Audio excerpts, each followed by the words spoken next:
morning, good people. We're at Park Inn by Radisson, and today's show is extra special. Our show today takes us through the lives of three guests. They went through something that was a little difficult, traumatic even, but they were able to rise above and they were able to create something beautiful out of it. We met three guests on three different occasions, and it's such a wonderful, inspiring story. It's the best way to start your morning. Trust me. Now let's dive into the stories. I've got Darren Clark here with me. Welcome to the show, Darren. Thank you for having me. Such a pleasure. I'm so curious to hear more about your story. He's the ambassador of the British Dyslexia Association. Yep. And that's a conversation that we want to dive into right now. Absolutely. And maybe you could start by hearing a little bit about your story, because I know for a while you didn't even know that you were dyslexic. So maybe you could share a bit about that. So for me, all throughout school, I suppose mostly childhood, I knew there was a certain block, and I didn't know I was dyslexic until probably about 6 years ago, actually. What? Yeah, so it's been quite a journey. So I left school with no qualifications. In school, did you ever sense that something was off? Yeah, or were I you sensed, just, not so much in primary school, Yeah. but definitely secondary school. Yeah. When the lessons were getting a little bit more tougher, I just didn't get it. You know, the teacher would say over and over and over again, and I would tend to go home from school with a headache and not really understanding what it was. And so I knew there was a bit of a block somewhere, but I didn't know what it was. A lot of the time, the teacher would just put me in a separate room with a colouring in book to occupy me rather than put me through lessons, which subsequently meant that I left with no qualifications. Right. So what were some of the signs that you exhibited early on? Yeah, I think it was just exhaustion, frustration in the sense that the more I tried to concentrate on something, the more I wouldn't be able to concentrate. I think the signs were if I get quite tired, then the letters on the page would start moving around, which as a young child, it was quite scary, I suppose. It was a bit strange. Right, so I'm curious to know, like in that moment when you're seeing the letters moving around, did you share with anyone? No, I didn't, and I suppose because I didn't really know what was going on. You know, I would go home from school with, like I said, with headaches and frustration and not really understanding why I didn't get it, which made schooling, quite tricky. I attended every day, but there was never really the same thing. The same thing happened every single day. I would try, not really get it. The teachers wouldn't understand it. Yeah. So subsequently, it was quite tricky. So how did that affect your relationship with school, with learning, and also moving out of your school and continuing into the workspace? Yeah. So like I said, school I found really difficult. I would just the frustration of walking into a classroom, not knowing that you're going to be succeeding in that lesson, being put in a separate room and given a colouring in book to do. So I was quite happy to leave school. Right. But when I left school, leaving school with no qualifications is quite tricky to get any job. Right. So subsequently, I got my first job, 12 hours a week in a supermarket pushing trolleys. Wow. Right. Which was after 17 application forms that I had to fill in, and you kept getting rejected because you had no qualifications, even for any job. You would need certain qualifications, but I kept getting rejected. Yeah. And luckily enough, I managed to get my 17th application, which was a 12-hour a week trolley job. And I can only imagine the kind of blow it sort of takes on your confidence and just feeling that you can do it, and at least especially when it's not diagnosed and you don't understand what it is. So tell me about the time that you then 6 years ago realized what it is that I then fell in love with retail because it was more hands-on rather than book studying, and managed to progress my career in different retailers and got to a very sort of senior level within the corporate industry. But I got to a level where I couldn't grow anymore. For me, it's all about learning. So I wake up like a sponge every day, trying to absorb something. So I left that and started my own business. Which was subsequently a cleaning round. We're the Spotless Group. And then we've got Spotless Domestic Cleaning, Spotless Commercial Cleaning. So we've kept everything simple. I love simple. But there was always a block. But the diagnosis of dyslexia was one afternoon I was watching a television program, and there was a lady that ran a floristry business, and she was being interviewed by the TV channel, and she was mentioning signs about her dyslexia, and she was saying she was more creative, and that's why she set up her own business. And she used to find school frustrating with the letters moving around and going home with headaches. And it was just like a little click in my head, and I was thinking, goodness, I know, that's similar. So then I started Googling dyslexia, researching it, and then I went in and got tested. Wow. But once I got tested, I didn't. It was almost like, I get Right. it, and then.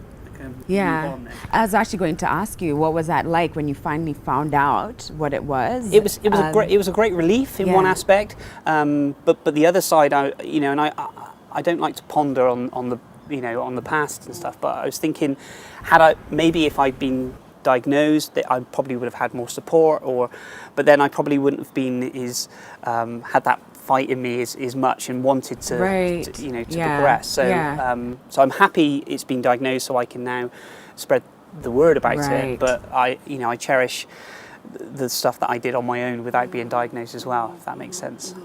And then, of course, you then became the ambassador for BDA. Can you share what that role means? Yes. And some of the things that you have on your docket now that you're the ambassador. Yeah, no, absolutely. So this thing and meeting yourself as well all came from a couple of months ago. So I've spoken to over 50,000 students over the past 7 years in schools on entrepreneurship, business, and now dyslexia, from schools, colleges, youth projects, and I thought I wanted to take the message further afield. So I sat there one evening and put together a bit of a profile and an email campaign, so to speak, and emailed 76 different organisations all the way across the world. Okay. And Phyllis from Kenya, delightful, came back and invited me to the country to speak at this event. But one of the other things as well is the British Dyslexia Association came back and said, we'd love you to get involved with conferences, and I was invited to the House of Lords to sit in with one of their meetings. Oh, wow. So that was fantastic. And then I met with Helen, the CEO. We sat down and she said, look, how do you want to help this organisation? And I said, well, I want to be able to share the amazing things that you're doing. Right. So we put together a project, and she said we'd love to have you as an ambassador for us, so you can help share the great word. Yeah, right. And now that you know all that you know, right, about dyslexia, what are some of the things or ways that parents can really help support their children, or even be able to pick this out in their children before they even know what's happening with themselves? Absolutely, and dyslexia in the UK, I mean, there's still so much work they need to be doing in schools and workplaces as well. But I think it's just understanding that from a parent's point of view with the child, is that trying to understand it. If they can get diagnosed, it'd be fantastic early on. Yeah. But understanding that it's not a learning difficulty in that sense. It's just something that we learn differently. So for me, I'm more visual than I am, writing things down. So. If they can, they will get. If they've got a chosen task to do, they will get there. It's just a case of they may have to go around the houses to get there. So it's just understanding how that person, you can get the best out of that person, and some of the barriers. And work when you can work. I'm a morning person, so I'm up really early and I'm answering emails and working. But if I was to sit down on my laptop at 8 o'clock at night, it would take me nearly an hour to send an email with just a few words. Right. And I would running a business, you'd fight against that. Right. So I've got to do this email, I've got to do this email.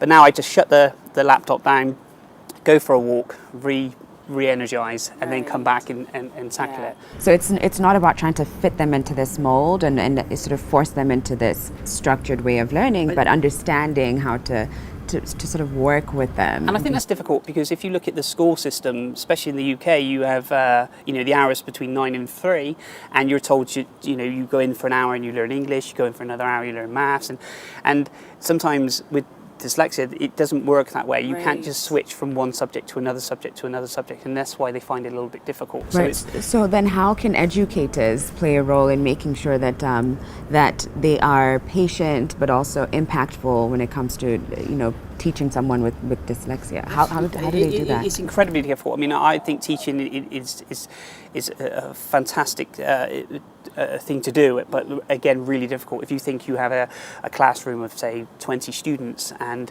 you have a percentage of people that get it. You'll put the task out and they'll get it, and then then you have another percentage of people that need a little bit of support. But then if you throw a child in there with dyslexia, it throws the whole thing out. So it's more a case of supporting the teachers with understanding how to deal with someone with dyslexia, giving them more of, say, visual tasks, or just having that conversation and finding, what points do they find it overwhelming. And that's one of the things that I found. If I'm doing lots of different things at once, I find it so overwhelming that I would rather just and push it back. Right. So I think there needs to be more education in schools to help teachers. Right. Okay. with the teaching side of it, definitely. Yeah, I hear you. Any last words as we wrap up? Anything that you'd like to share with someone who either has dyslexia, and you never know, there could be someone who's watching and for them it clicks, like, oh gosh, how he's described his childhood is exactly how I grew up. And so is there anything that you'd want to share? I think, so school for me didn't work in that sense. I didn't, like I said, I didn't leave with any qualifications. However, that didn't stop me becoming into a senior manager role within a corporation and then setting up my own several businesses as well. So I think it's find something that you're passionate about, find something that you can do with ease, but share your story and talk to people and find out what those barriers are, and trust me, they're not as big. Keep things very, very simple, and you'll really succeed. Proven. Look at you. Look at Darren, exactly. Thank you so much. I hope you enjoy your time in Kenya. It's Darren's first time in Kenya, by the way. Yes, it is, yes. I know you've been to a couple of places, Elephant Sanctuary, Giraffe Center. Yes. You get to enjoy the country a little bit more. Yeah, no, definitely. I'll definitely be back. It's been, I've had a fantastic welcome, so thank you so much. Oh, lovely, lovely. Thank you, Darren. We've got to take a break, but we'll be back in a moment.